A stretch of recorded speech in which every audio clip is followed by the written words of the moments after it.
For the measures, though, in the public service, do you have a date? Are we going to be told by when those measures will be brought in and come into effect? It's a great question. I think we'll find out in the next few weeks of what the legislation will look like and when it will happen. Rachel Harder, your reaction to what you've seen and what you've heard of in this budget so far?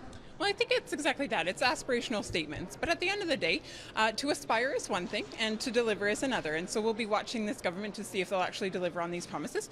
We're hopeful that they will. Canadian women deserve them to follow through on these commitments, on these promises. Now, with that, I will say this. In order for women to enjoy equality, we really have to focus on making life affordable. You know, Canadians, almost 50% of them say that they're within $200 a month of not being able to pay their household debts. So not being able to pay their mortgage, their car, for food on the table, for the house that they live in. And so at the end of the day, how is this government making life more affordable? The answer to that, they're not. They've actually increased taxes on everyday Canadians. Okay. Sheila Malcolmson, some of the other measures on this budget included major funding for EDC to fund women entrepreneurs, women heads of businesses. There's also 5 more weeks for the non-birth parent for maternity or paternity leave or paternal leave. What do you make of the measures in the budget?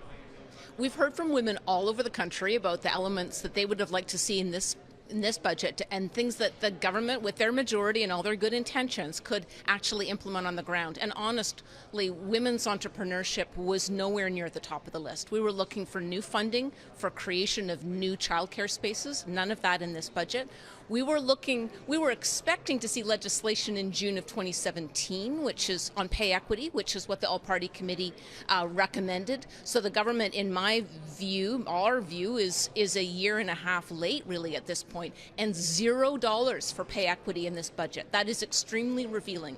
Even if this government tables legislation, it does not mean there'll be any benefit. And it was 44 years ago that Pierre Trudeau made a commitment on the international stage to the United Nations that Canada would pay women equal pay for work of equal value. And here we are, the second Trudeau, still ragging the puck, honestly, until the very end of the term. We're not going to see any benefit for women. Instead, they're funding roundtables and workshops, and they're developing frameworks. I mean, honestly, the budget is replete with that.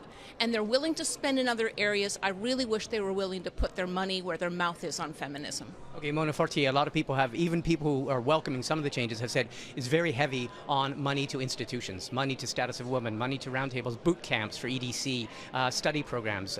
What about that funding for pay equity in the federal civil service? Well, we're investing in funding for skills, helping women get access to new skills and participating into fundamental research. I think there are many actions that we're moving forward, and I believe the pay equity is one that we are putting action now, that we will bring some legislation and then we will act on the legislation for pay equity.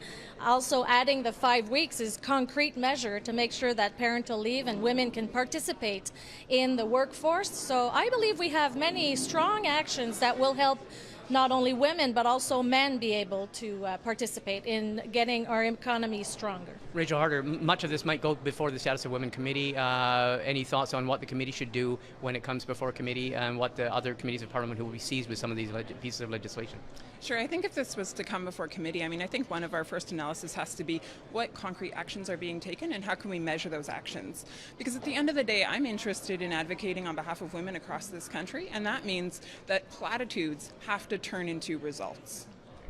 Support for this in committee. Do you see something to start on? If it goes to committee and you're talking about, say, the pay equity plans, Yeah. You know, honestly, it would have to be legislation in order for it to be referred to committee, and there's no legislation.